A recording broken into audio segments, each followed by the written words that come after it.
우리 성가대 찬양 감사합니다. 숫자를 세니까 29명 나왔어요. 많은 사람이 참석해서 대단히 감사합니다. 오늘 히브리서 11장에 나오는 믿음의 조상 18번째 설교합니다. 성경을 읽으면은 그 이스라엘의 왕들을 평가하는 두 사람이 우리가 구약 성경을 보면 나옵니다. 한 사람은 다윗인데 항상 긍정의 사람이죠. 칭찬과 축복의 기준입니다. 근데 성경을 자세히 읽다 보면은 다윗의 처음 길을 갔다 이런 말이 나와요.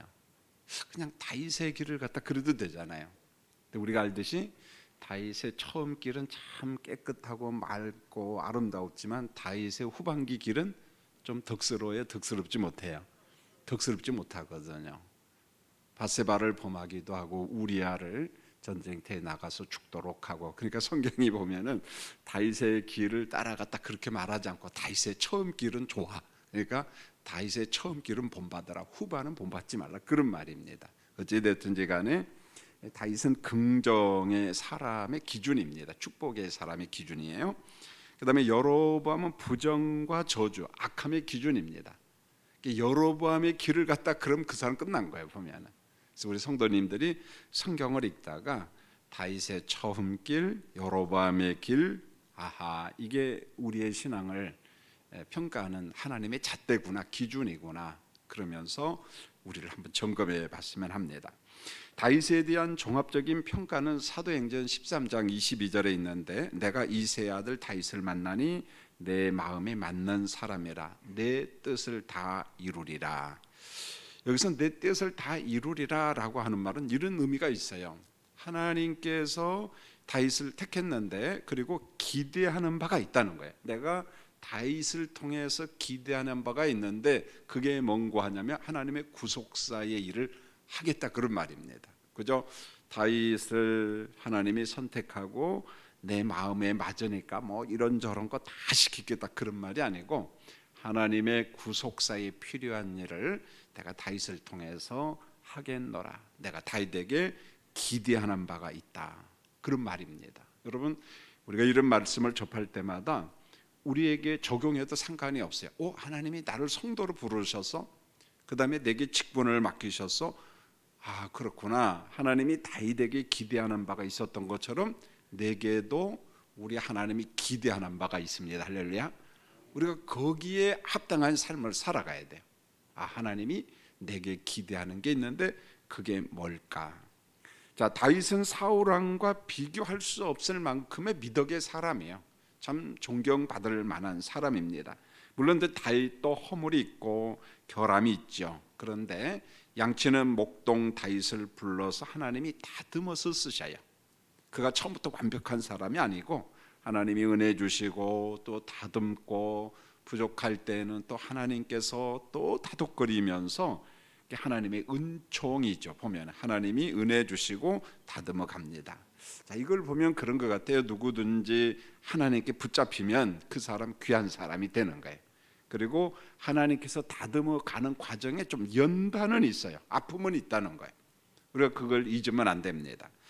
시편 89편 20절에 보면은 하나님께서 다윗에게 이런 말씀을 한 적이 있어요. 내가 내 종 다윗을 찾아내어 나의 거룩한 기름을 그에게 부었도다. 이 문장을 잘 보면은 내가 내 종 다윗을 어떻게 했다고요? 찾아냈다, 이런 표현이 나와요. 자, 사도 바울은 하나님께서 나를 충성되이 여겨, 이런 표현을 쓰죠. 디모데전서 1장 12절에. 그런데 하나님이 다윗에게는 뭐라고 이야기하냐면 내가 찾아냈다, 그리고 그에게 기름을 부었다. 똑같은 표현입니다. 다윗을 찾아내고 하나님이 바울을 충성되이 여겨 기름을 부어 쓰신 것처럼 동일한 거예요. 자, 하나님께서 이 많은 사람들 가운데 우리를 부르셨어요. 찾아냈습니다. 그게 맞는 표현이에요. 그리고 기름을 부어서 하나님 마음에 합한 일을 하도록 우리에게 기대하고 있다는 거예요. 그러므로 우리 성도님들 언제나 좀 설레이는 마음으로, 하나님이 나를 찾았구나, 충성되이 여겼구나, 내게 기름을 부었구나, 내게 기대하는 바가 있는데 그게 뭐야? 사도 바울은 이방인의 그릇이잖아, 복음을 전하는. 다윗은 구속사의 일을 감당할 수 있는 일꾼으로 하나님이 세우셨어요. 여러분에게도 기대하는 바가 있습니다. 할렐루야. 우리 각자 적용하면 좋겠어요. 내게 기대하는 바가 뭘까? 자, 히브리서 기자는 다윗을 믿음의 조상 목록에 이제 오늘 말씀에 나오잖아요. 히브리서 11장 32절에 보면은 다윗이란 이름만 덜렁 나와요. 사실은요. 이게 다윗의 관계에 대해서 쓸 말이 얼마나 많아요. 그런데 다윗 그렇게 나옵니다.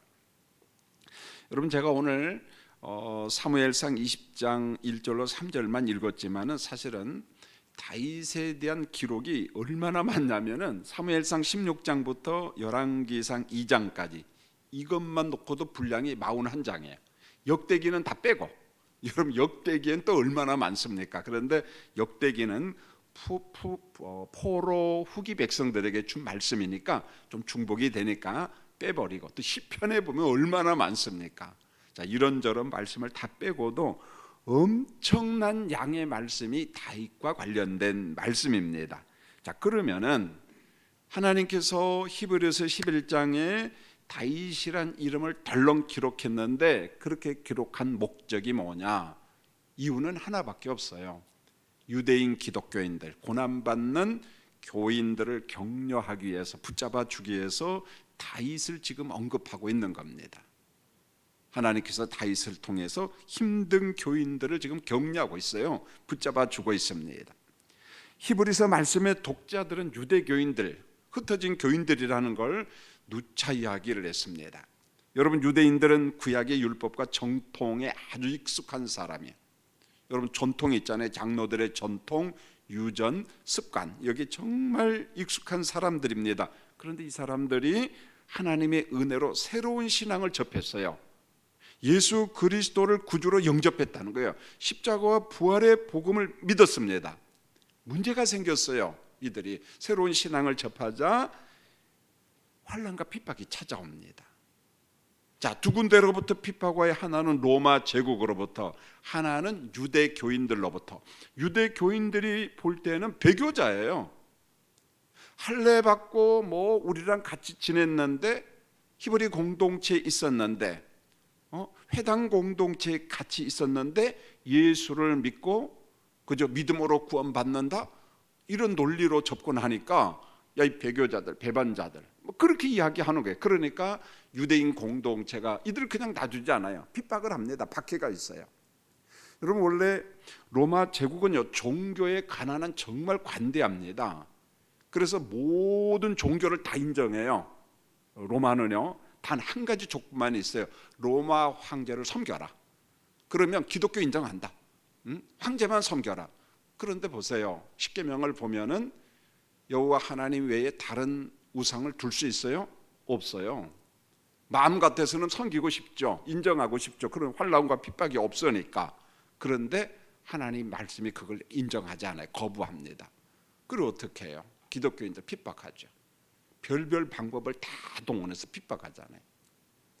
원형 경기장에서 죽이기도 하고, 검투사에 의해서 죽기도 하고, 짐승의 밥이 되기도 하고, 많은 사람들이, 심지어는 동굴 속에서 살다 보니까 호흡기 질환이 걸려가지고 몸이 병들어서 죽기도 하고, 이런 환난과 핍박이 예수 믿기 때문에 온 거예요. 보면 여러분, 예수 믿기 때문에 만사 형통도 있죠. 내 영혼이 구원받는다. 그러나 한편으로 보면 초대교회 성도들, 성경에 나온 우리 믿음의 조상들은 그렇지 않았어요. 예수 믿었기 때문에 오래 못 살았어요. 죽었어요. 병들었어요. 자, 우리가 한 번 더 그분들을 묵상해야 되겠죠. 자, 이런 성도들을 잡아주기에 등장한 사람이 바로 히브리서 11장에 있는 믿음의 조상들이라는 거예요. 정말 귀한 사람들. 여러분, 다윗도 하나님을 기쁘시게 한 믿음의 조상 반열에 올라갔습니다. 하나님이 약속하신 말씀의 실상을 믿었다는 거예요. 자, 하나님의 존재를 믿어요. 약속한 것은 언제든지 반드시 실상으로 나타날 것을 다윗이 믿었습니다. 다윗이 어느 정도 하나님의 존재를 믿었는가? 말씀에 붙잡혀 살았는가? 매사 그에게 만사형통만 있었고 즐거움, 행복, 그것만, 천만의 말씀이에요. 그렇다면 믿음의 조상 반열에 들어가지도 못합니다. 그래서 제가 오늘과 다음 주 수요일 날 너무 말씀의 분량이 많기 때문에 다윗은 두 번에 나누어서 한번 전하려고 합니다. 사무엘상 16장 1절로 14절에 보면은 사무엘 선지자가 다윗에게 기름 붓는 기사가 나와요. 자, 하나님은 사무엘 선지자를 통해서 먼저 사울에게 아주 은밀하게 기름을 붓습니다. 그리고 이스라엘의 지도자로 세웠습니다. 이런 사울이 처음에는 건장하고 키도 크고 나름대로 예의도 있고, 그런데 그만 기름 부음을 받고 왕되고 처음에도 괜찮았어요. 건달들이 사울을 막 시기하고 질투하고 뭐 저런 사람이 임금이냐라고 비아냥거릴 때에도요 겸손했어요. 그런데 어느 순간부터요 곁길로 가기 시작합니다. 하나님 눈에서 벗어났습니다. 자, 이런 사울이 하나님의 눈에서 벗어나자 그 다음에 세움을 받은 사람이 누구예요? 오늘 말씀의 주인공인 다윗의 이새의 아들 다윗입니다. 여러분, 다윗은 이새의 8번째 아들로 나와요. 물론 다른 말씀에 7번째로도 나와요. 성경 틀리지 않아요. 그 사이에 한 명이 죽었어요. 그러니까 7번째가 됐겠죠. 여러분, 8번째 아들 다윗은 아버지한테도 관심을 받지 못했어요. 아버지한테도 관심을 받지 못했어요. 원래 8번째 아들이면 부모님은 누구를 제일 좋아할 것 같아요? 아니, 제일은 아닐 것 같아요. 역시 큰아들이 좋고 그 다음에 막둥이는 불쌍히 여겨서 좋고 그럴 텐데 이건 관심이 없었던 것 같아요. 가족들이 사무엘 선지자를 맞이할 때 그 자리에 다윗이 없었습니다. 양을 쳤어요. 왜 그랬을까요? 나이 제한에 걸린 겁니다. 나이가 한 17살 정도 되니까 아마 제사 모임에 가지 않아도 될 나이였어요. 다윗. 그러니까 누군가는 양을 돌봐야 되잖아요. 여러분, 다윗이 처음 살았던 베들레헴 옛 동네는 우리처럼 멋진 동네가 아닙니다. 가서 보면은요 바위 덩어리가 있고, 그리고 그때 그 사람들은요 거기서 땅 파고 그 속에서 살았어요. 사나워요 동네가. 그러니까 누군가는 한 명 지켜야 됩니다. 자, 그런 곳에서 지금 양을 돌보고 있어요. 아주 성실하게 양을 돌보고 있습니다. 자, 이제 가정 모임이 시작됩니다. 아버지와 사무엘 선지자는 첫눈에 반해버렸어요. 그게 누굽니까? 큰아들 엘리압에게 마음을 다 줍니다. 사무엘상 16장 6절에 보면은 성경이 이렇게 말합니다. 이새의 장자 엘리압을 본 사무엘의 반응이 나오는데요, 하나님 됐습니다. 볼 것도 없다는 거야. 기름 부으겠습니다. 이 사람입니다. 첫눈에 반했어요. 여러분, 한문에 보면은 헌헌장부라는 말이 있어요. 이게 바로 엘리압에 해당이 되는데, 여러분 헌자는 집헌자입니다. 그런데 다른 의미가 있는데 솟아오른 모양, 그런 의미가 있어요. 옥편에 보니까 솟아오른 모양, 이게 무슨 말인가 하냐면은 외모가 아주 출중한 사람, 사나이 같은 사람, 그들을 일컬어서 헌헌장부다 이렇게 말합니다. 엘리압을 딱 보는 순간에 하나님의 사람인 이새와 사무엘이 깜짝 놀랐어요. 이 세상에 저렇게 멋지고 훌륭한 사람이 있어? 헌헌장부, 하나님 볼 것도 없습니다. 내가 기름을 붓겠습니다.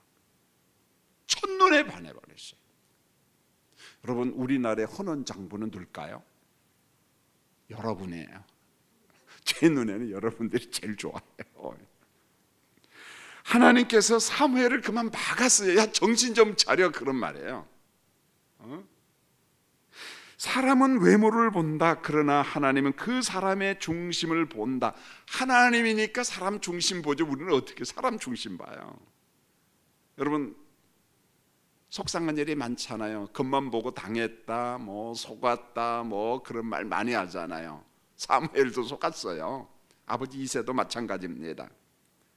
사무엘상 16장 13절에서 사무엘이 다윗에게 기름을 붓자 하나님의 영이 충만하게 찼어요. 동시에 하나님의 영이 사울을 떠나고 악령이 사울을 지배합니다. 묘하죠?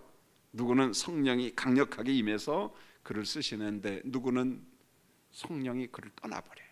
직무 수행을 못합니다. 악령이 다스려요. 악령이 다스려. 이게 전형적인 구약적인 묘사잖아요, 보면. 여러분, 다윗의 간증입니다. 자, 히브리서 11장은 초대교회 성도들과 연결해야 된다고 그랬어요. 핍박을 받고 있는 성도들에게 다윗이 이야기하는 거예요. 우리 아버지 이새마저도, 우리 아버지마저도 나를 생각하지 않았다는 거예요. 난 별 볼 일 없었다는 거예요. 형님들 제사 모임 예배 다 갔을 때 나는 목동으로 그냥 양이나 돌보고 있었다. 그런데 하나님은 8번째 아들 다윗을 눈여겨봤다는 거예요. 로마 제국과 유대교인들로부터 박해받고 있는 성도님들, 여러분들의 현실은 지금 고난이에요. 핍박이에요. 재산도 빼앗겼습니다. 죽음의 위협이 있습니다. 그런데 당신들을 누가 불렀을까요? 하나님이 당신들을 불렀습니다. 당신들을 하나님이 택했어요. 이겁니다. 지금 고난이 있다고 절대 뒤로 물러가면 안 됩니다. 그렇게 하면 안 됩니다. 바른 신앙에서 물러서면 안 됩니다. 여러분, 이건 현실적인 갈등이에요. 현실은 핍박이에요. 죽음의 위협이에요. 지금 예배당에도 못 갑니다. 이런 환경에 있는 사람들에게 하나님께서 다윗을 들어서 이야기합니다. 물러나면 안 됩니다. 목동 다윗을 선택한 하나님께서 여러분도 선택했어요. 하나님께서 다윗을 지킨 것처럼 여러분을 지킬 것입니다. 뒤로 물러서면 안 됩니다. 덜렁 등장한 다윗이라는 이 이름 하나가 그걸 이야기하고 있는 거예요. 격려하고 있어요. 위로하고 있어요. 사무엘상 17장 1절로 58절에 보면 그 유명한 다윗과 골리앗의 싸움 기사가 나와요. 자, 이것도 우리가 히브리서 11장 관점에서 새롭게 보면 좋아요. 여러분, 골리앗은 키가 6규빗 한 뼘. 이게 얼마 되니까 이 거짓말 같아요. 한 3m 정도 된다는 거예요. 사람 키가. 와, 이 3m. 그런데 이 골리앗이요, 머리도 똑똑해요. 전술과 전략을 보세요. 야, 뭐 전쟁을 그냥 이게 패거리끼리 싸우냐, 그냥 우리 단판하자 이거예요. 그래서 나와 1대1로 승부를 하자. 사울왕한테 취하는 게 그거거든요. 우리 1대1로 승리해서 우리가 이긴 사람이 이기고 우리가 지면 진 걸로 하자. 이스라엘은 그 순간에 공포에 쌓였습니다. 골리앗을 대적할 만한 인물이 없거든요. 없어요. 여러분, 이때 어린 다윗이 등장합니다. 전쟁에 나간 형들의 소식을 가져오라고 아버지가 부탁을 하잖아요. 다윗이 순종을 합니다. 이 아버지 갔다 올게요. 거기에서 키가 큰 3m 되는 골리앗이 나오고 소리를 막 고래고래 질러댑니다.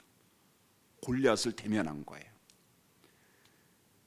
가만히 이야기를 듣고 보니까 여호와 하나님을 욕해요, 저주해요, 악담합니다. 기분이 상해요. 아마 이게 어리니까 그랬던 것 같아요. 마침 그때 다윗도 한 50살 됐다면 이런 용기 없었을 겁니다. 순수한 용기잖아요. 화가 난 거예요. 다윗이 골리앗을 상대하겠다고 자원합니다. 형들이요, 다윗을 핀잔했거든요. 너 여기 왜 왔냐? 여러분, 다윗은 무거운 호신구를 다 버렸습니다. 주변에 있는 군인들이 야, 요것도 한번 차봐라, 이것도 해봐라, 갑옷도 입어보라, 거추장스럽거든요. 다 던져버립니다. 물맷돌 5개만 가지고 골리앗과 전면전을 합니다. 이게 이론적으로 가능한가요? 사무엘상 17장 37절, 다윗은 하나님이 나를 건지고 구원한다는 확신, 요거 하나 있었어요. 하나님이 나와 함께 한다는 게. 이게 어디서 나온 믿음일까요? 주의 영이 그와 함께 하는 겁니다. 이것을 다윗의 용기로 치부하면 안 돼요. 용기 면회하면은요, 다윗은 거기 있으면 안 돼. 성령이 다윗과 함께 합니다. 골리앗이 물맷돌을 맞고 쓰러집니다. 아무리 생각해도, 아무리 물맷돌을 잘 돌린다고 해도 돌려가지고 거기에 맞는다는 게 이상해. 그러니까 성령이 물맷돌을 가지고 간 거예요. 성경에 그런 말 없어요, 여러분. 제 생각이에요, 여러분.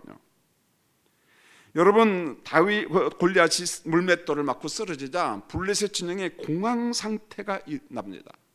확 하고 쓰러진 순간에 전쟁 끝난 거예요. 보면은 분위기가. 다윗이 고백을 합니다. 이거죠. 전쟁은 하나님께 속한 것이니. 이것이 바로 다윗의 믿음입니다. 하나님을 기쁘시게 한 거예요. 여러분, 믿음에는 내용이 있어요. 물론 그 내용도 성령이 주십니다. 믿게 하시고 믿도록 하시고, 그러므로 우리가 의롭다 여김도 무엇으로 받아요? 믿음으로. 사는 것도 무엇으로 살아요? 믿음으로 사는 거예요. 그런데 그 믿음은 빈 속이 아니라는 게, 내용이 있다는 거예요. 하나님을 기쁘시게 하는 믿음이라는 거예요. 여러분, 하나님이 부르셨어요. 기대치가 있어요. 여러분을 통해서 일하기를 원합니다. 하나님께서 여러분에게 원하는 거, 하나님을 기쁘시게 하기를 원합니다. 하나님을 기쁘시게 하는 우리 성도님들. 다윗이 고난받는 유대인 기독교인들에게 또 간증을 하는 거예요. 골리앗 장수 앞에서 나는 작은 아이야. 호신글을 찰 수 없을 만큼의 작은 아이야.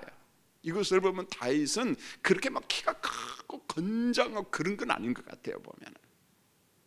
그러나 내가 믿는 하나님은 골리앗보다 더 큰 전능자 하나님. 금년에 하나님과 함께하라는 표가 창세기 17장 1절에서 가져온 거예요. 하나님이 아브라함에게 찾아왔잖아요. 실수했잖아요. 이스마엘을 낳았잖아요. 13년 동안 암흑기였어요, 아브라함에게. 하나님이 아브라함에게 찾아서, 아브라함아, 이제 그런 짓 하지 마. 나는 전능한 하나님이라. 너는 내 앞에서 행하여 무엇하라? 완전한. 나왔어요. 창세기 17장 1절 읽겠습니다. 시작. 아브라함이 99세 때에 여호와께서 아브라함에게 나타나서 그에게 이르시되 나는 전능한 하나님이라. 너는 내 앞에서 행하여 완전하라. 너와 언약을 맺은 하나님은 전능한 하나님이야. 그러니까 내 앞에서 행하여 완전하라. 하나님 약속을 믿으라는 거예요. 하나님과 함께는 뭐냐? 나와 함께하는 하나님은 전능한 하나님이라는 거예요.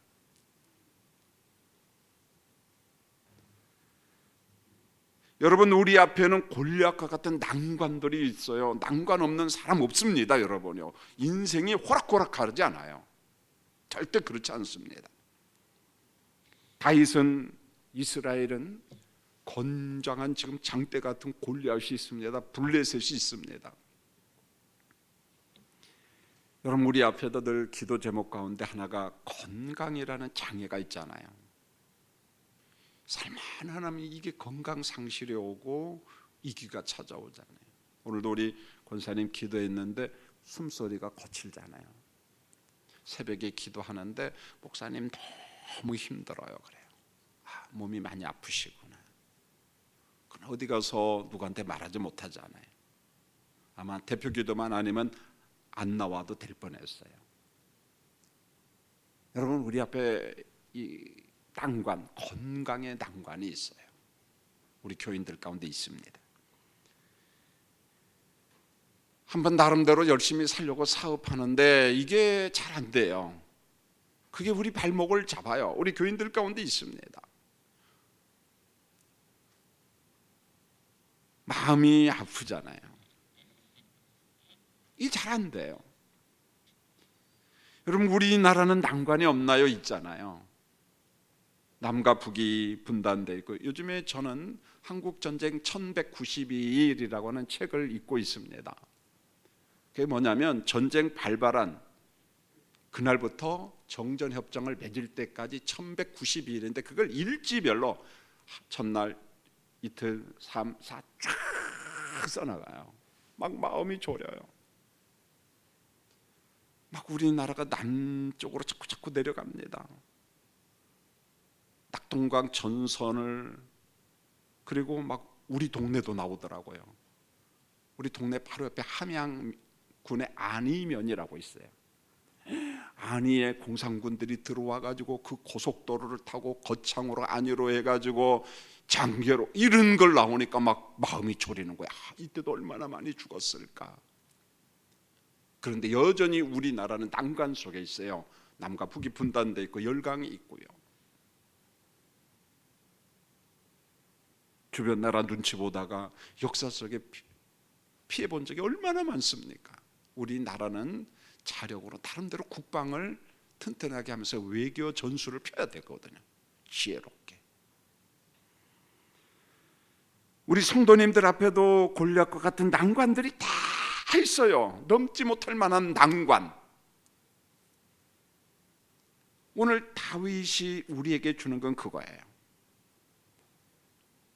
오늘 히브리서 11장에 등장하고 있는 독자들도 다 그런 난관이 있어요. 지금요. 자, 우리 앞에 어떤 난관이 있습니까? 그걸 뛰어넘는다는 게 정말 어렵습니다.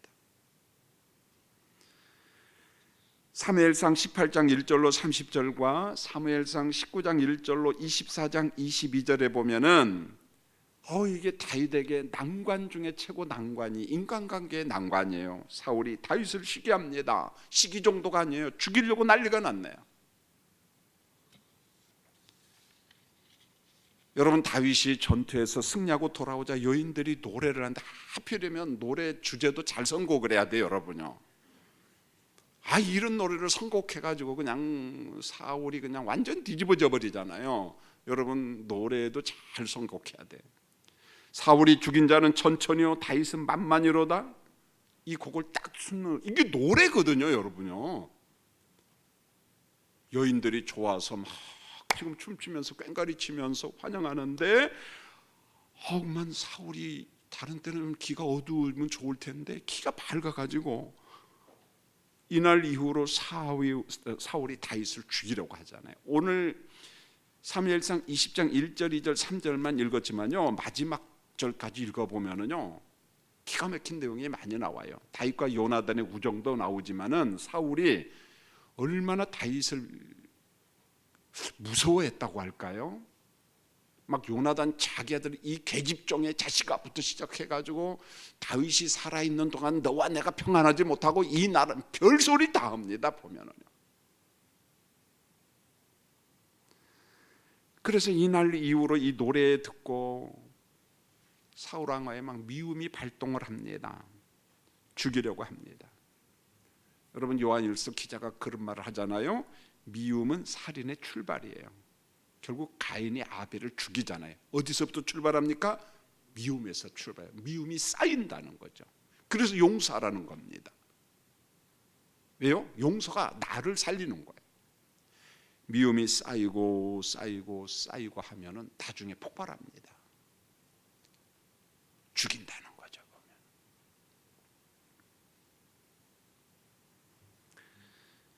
여러분, 인간의 시샘 질투가 살인까지 가요. 결국은 우리의 속사람 성령의 통치를 받지 못한다면 우리도 분노와 시샘과 질투에 잡히고 말아요. 노예가 됩니다. 관계가 그렇게 돼요. 관계가 어디에서 틀어지나요? 남남 관계에서 틀어지는 게 아니에요. 가정에서 틀어져요. 부모와 자식 간에, 부부 간에, 형제들끼리, 교인들끼리 틀어지는 거예요.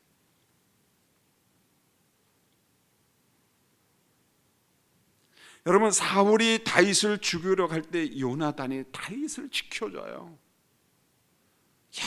이런 일이 또 있어요.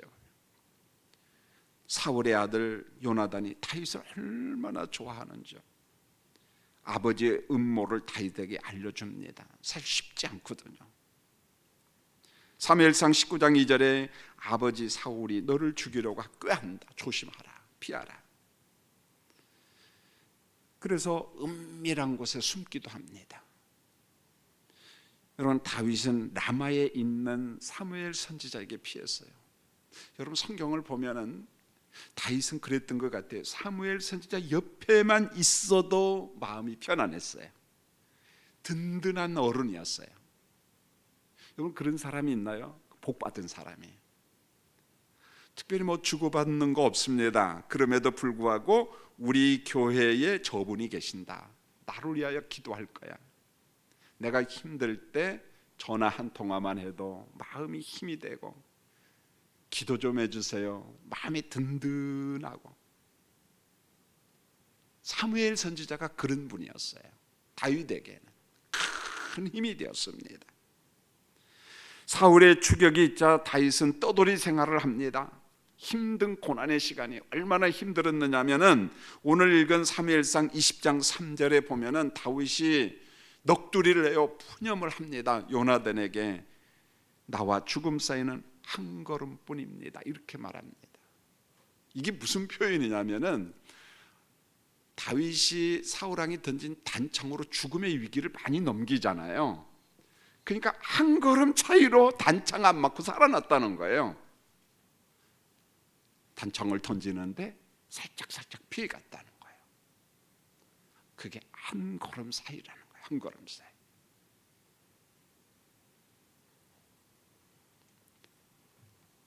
다윗은 사울을 죽일 절호의 기회가 참 많았어요. 특별히 두 번. 옆에 있는 사람들이 기회다, 하나님이 주신 기회다, 죽이자. 다윗은 절대 따르지 않아요. 그때 주장하는 게 뭡니까? 하나님이 기름 부으신 사람인데 내가 처리 못한다. 하나님께서 알아서 하실 일이지. 그러면서 인내해요. 이럴 때 사울은 일시적으로 눈물을 흘립니다. 잘못을 뉘우칩니다. 내 아들 다윗아 내가 잘못했다. 그런데 그게 진심이 아니에요. 그 진심이 아닙니다. 왜 그랬을까? 이런 생각이 들어요. 사람이라면 통하거든요. 두 번이나 나를 죽일 수 있는 기회 살려준 거 고맙잖아요. 그런데 조금 전에 이야기했어요. 이미 사울의 심령에는 누가 지배하고 있어요? 성령이요? 악령이 그의 심령을 지배하니까 도덕성이 무너진 겁니다. 여러분, 우리가 성령의 지배를 받아야 되는지, 우리 심령에 빈 공간이 되면은요, 우리 심령도 마찬가지예요. 우리 도덕성 다 무너집니다. 교회를 다니고 예수를 믿고 저는 그들이 거듭나지 않았다고 보지는 않아요. 그러나 그들의 삶 속에 순간순간 악한 영들이 공격을 받고 성령의 기름 부음이 없고 성령의 통치를 받지 못하니까 그들의 심령의 도덕성이 무너지니까 이상한 길로 가는 거예요. 목회자 같지가 않고 그 사람 때문에 상처받는 사람이 많고. 여러분, 다윗이 주는 권면이잖아요. 사람의 판단대로 하면은 원수 사울을 죽일 수 있는 기회가 다윗에게도 왔습니다. 주변 사람도 다 인정했습니다. 그러나 힘들지만은 인내해요. 다윗은 달랐습니다. 이겁니다. 17살 다윗은 가족 모임의 제사에 참석하지 못했어요. 혼은 장부 큰형님 엘리압이 있습니다. 자기는 자격 미달입니다. 그런데 이 모든 환경과 조건을 다 제치고 8번째 양치기 아들, 하나님께서 그를 불렀어요.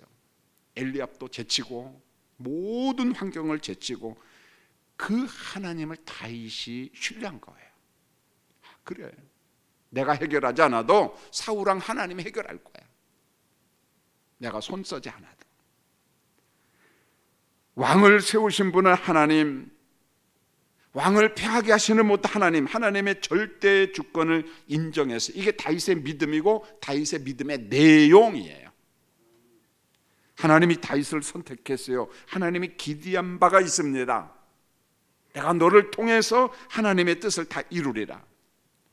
저는 교회에서 피택자 교육을 시킬 때마다 늘 그 마음으로 접근합니다. 하나님이 필요해서 이 사람을 세웠구나. 하나님이 기대하는 바가 있구나. 시간이 흐르면은 어느 때는 좀 저도 실망합니다. 피택 받으신 분인데 그 선한 열심을 잊어버렸나?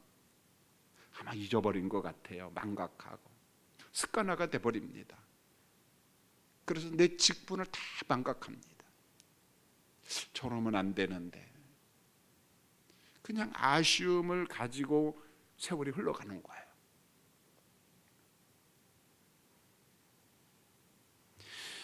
여러분, 그렇지가 않거든요.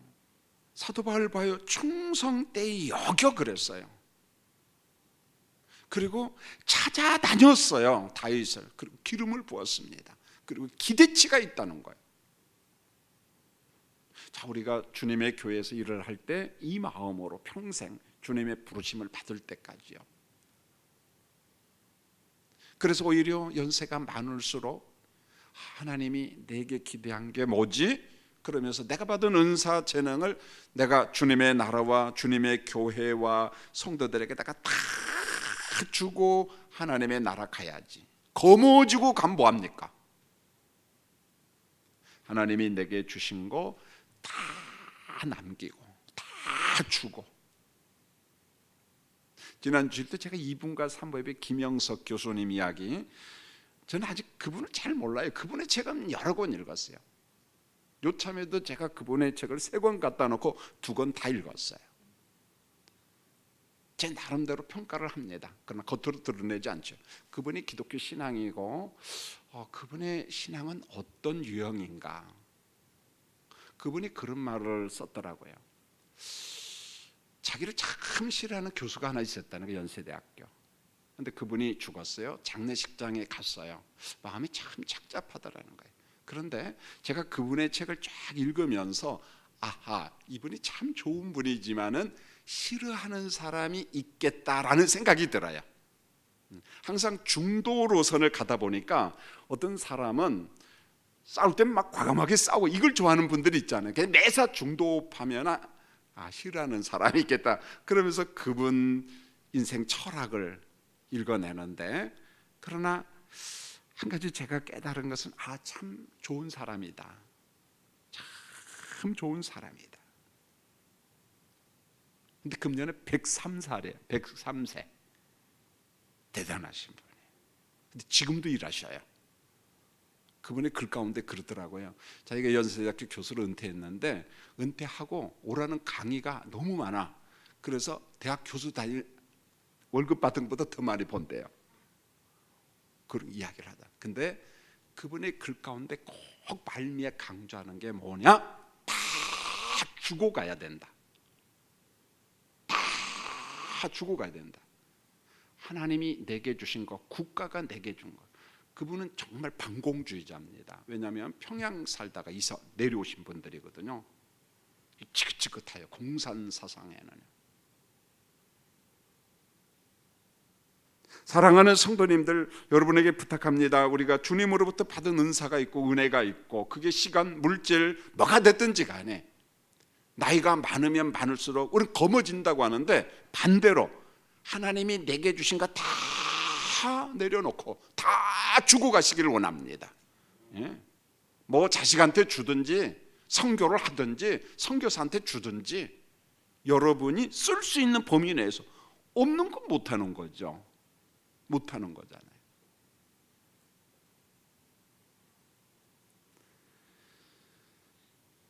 자, 핍박을 받고 있는 유대인 기독교인들을 우리를 불러 의롭다고 인치신 하나님께서 끝까지 여러분을 지키고 있다는 걸 믿어야 되는데, 이거 외에는 할 말이 없는 거예요. 지금 환난과 핍박 가운데 있잖아요. 여기 무슨 말이 더 필요합니까? 다윗이 설득하는 거예요. 그런 와중에 사무엘 선지자가 죽었습니다. 누가 혼란한 이스라엘을 지킬까 걱정이죠. 저는 대선이라는 말을 지금 처음 합니다. 왜냐하면 제가 그런 말 안 해도 모든 교인들이 기도를 하니까. 그래서 요즘에 이런 기도를 해요. 저도 하나님, 일반 은총 영역 속에서 뽑아주세요 그래요. 신앙이나 이런 면에서는 전부 다 제 눈에 전부 다 떨어졌어. 다 제 눈에. 그러나 정치는 어떤 기독교 신앙 관점에서 보는 게 아니라 일반 은총 영역 속에서 봐야죠. 그럼에도 불구하고 백성을 사랑하고 나라를 사랑하는 사람이 누굴까? 하나님께 이제 맡기는 거죠. 하나님께. 그 정도 범위예요.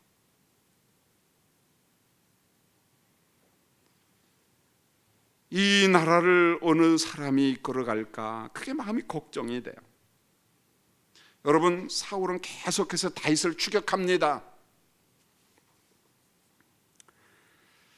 여러분, 걱정이 얼마나 많습니까? 다윗을 죽이겠다는 마음은 일편단심 변함이 없네요.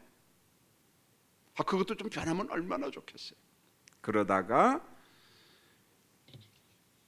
다윗이 결국은 국경선을 넘어요. 하나님께서 참 좋아하지 않았죠. 어쩔 수 없었습니다. 블레셋으로 피신을 합니다. 그런데요, 국경을 넘을 때 망명을 할 때 다윗 혼자 가지 않아요. 600명이 따라갑니다. 여러분, 이걸 보면은 사울이 정치를 잘못했어요. 편가르기 했습니다. 억울한 사람이 너무 많았다는 거예요. 여러분, 우리 주변에 억울한 사람이 많으면 그건 정치 잘못한 거예요.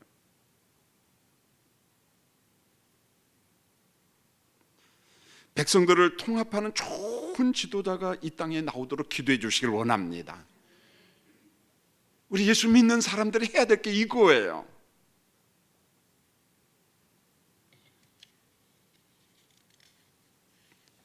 여러분, 아말렉이 시글락 성읍을 공급해서 함께한 가족들과 물건을 다 도둑질해 갔어요. 약탈해 갔습니다. 다윗을 죽이려고 해요. 돌을 들었어요. 다윗에게 위기가 왔습니다. 하나님이 위기를 모면하게 하잖아요. 빼앗긴 사람들, 물건 다 찾아옵니다. 결국은 사무엘상 31장에 보면은 사울도 그의 아들들도 길보아산 전투에서 다 죽습니다. 이런 인생인데 그렇게 내가 잡아 죽이려고 했구나. 다 죽어요, 여러분요. 이제 오늘 설교를 마치겠습니다. 여러분, 고난 없는 인생은 없다는 거예요. 다윗의 이야기를 다시 들어보세요. 나와 죽음 사이는 한 걸음뿐이다 그래요. 여러분, 그런 경험 있잖아요. 아차하는 순간에 내가 교통사고로 죽어야 되는데 살아났어. 아차하는 사이에. 그런 일이 많잖아요. 그 이야기를 하는 거예요. 내가 은혜로 산다는 말이 이겁니다. 은혜로 사는구나. 고난받는 유대인 기독교인들아, 나도 여러분만큼 죽음의 고비를 많이 넘겼다. 그런데 하나님께서 피할 길을 주셨어. 단청이 막 날라오다가 살짝 피해갔어. 그런 거예요. 그래서 다윗이 하나님을 선한 목자다, 하나님을 신뢰한 겁니다. 사랑하는 성도님들, 여러분 인생에 난관이 많아요. 그 난관이 탁 가로막을 때마다 앞이 캄캄하잖아요. 막 단창이 날라오는 것 같고, 그럴 때마다 다윗을 지키신 하나님께서, 유대인 기독교인들을 지키신 하나님께서 우리를 지키고 있다는 그 믿음, 변함없는 믿음을 가지시기를 예수님의 이름으로 축원합니다. 할렐루야. 네, 간구 말씀드립니다. 우리 김분남 집사님